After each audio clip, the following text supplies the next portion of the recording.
So Mitchell, I have to tell you, I'm very excited. Why, Keith? because today we're going to begin our little mini series over the next few sessions, focusing on idea generation techniques or problem solving techniques. And to me, that's really exciting.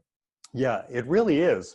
Because we've already talked about some of the most important concepts that sort of help us get out of our own way, especially when it comes to generating ideas and coming up with solutions. Things like, establishing some rules that create a safe, non-judgmental environment for sharing ideas. Challenging our own assumptions to help open our minds to new possibilities. Managing our divergent and convergent thinking processes to maximize our productivity, and how to use questioning very powerfully to help guide our own or our group's exploration of solutions. But now we're getting to the fun stuff. Yes, the fun stuff. We often call these techniques our bag of tricks, right? Yeah. Because we use a lot of these techniques in our work at SmartStorming, and it's the thing that our clients want the most. Mm-hmm. They want to learn these techniques, learn how to use them, because these are the things they can walk out of the room and start using immediately in their own work. Now, of course, learning about the techniques in this way is not quite the same as actually trying them out on a real challenge and seeing how they work.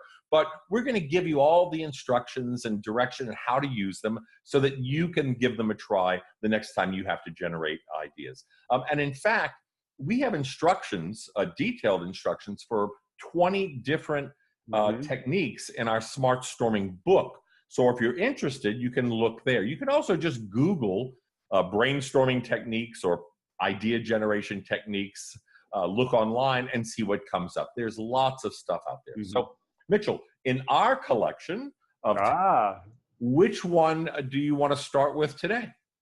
I think idea sprinting would be a great one to start with.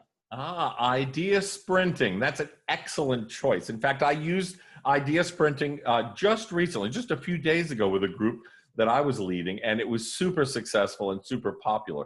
But before we get into the actual technique and how it works, why don't you explain a little bit about these techniques, what they are, why they're important, and how they work, how we use them?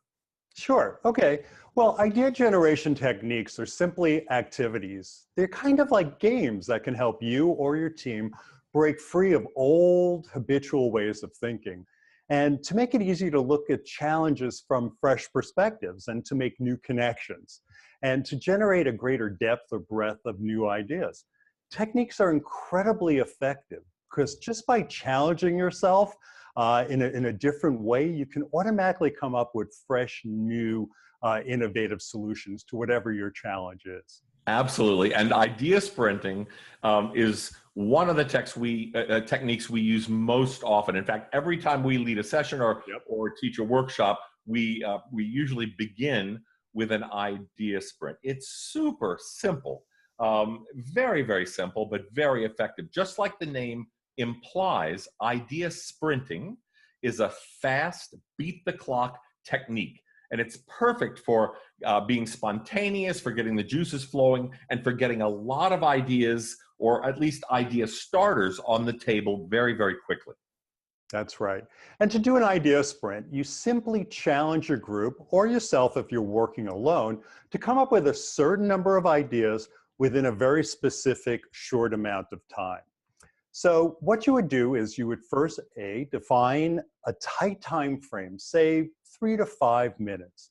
Next, you want to present your challenge as a compelling question, and then challenge your group to hit a mark, say 15 ideas in 3 minutes or 25 ideas in 5 minutes. And then you want to keep your energy high. You want to encourage the group to go for quantity and don't worry about quality, and to really encourage them to build on one another's ideas, because we call that popcorning of ideas, when one idea can stimulate another. So the goal is to come up with as many ideas as humanly possible within that very short, compressed time frame.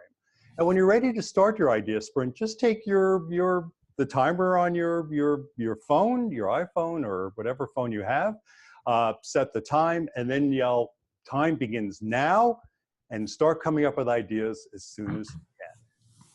It really is very, very easy. Now, Mitchell, you said in there that you want to go for quantity, not quality. And, Yep. On the face of it, that might seem counterintuitive, because at the end of the day, we want to come up with good ideas, right? And of course, we do. But in an idea sprint, you just want to come up with as many as possible, because as Linus Pauling, the famous medical researcher, once said, the way to get a good idea is to come up with lots of ideas and then get rid of the bad ones. So don't worry about whether an idea is good or not. Just say it, write it down, and then move on. Even wild, crazy, quote unquote bad ideas, or at least ideas that sound like they might be bad, are acceptable. That's right. And you'll be amazed at how many types of ideas you'll come up with. Now, not all the ideas will be usable, right? But some may be seeds of ideas, or they may spark other ideas. So when you do this, just take those as idea starters, and you can develop them further. So give idea sprinting a try the next time you need to come up with ideas or solutions, and watch your productivity soar. That's right. We can guarantee it. And next time, we're going to teach you another one of our favorite problem-solving techniques. It's called brain writing. Brain writing. What does that mean? In a way, it's kind of like the opposite almost of idea sprinting. And I'm not going to explain any more of that until next time. I'm going to make you wait. But I will tell you that brain writing is the perfect technique to make sure that everyone on your team has an equal chance to share their ideas. We say it levels the playing field. So you don't want to miss that one.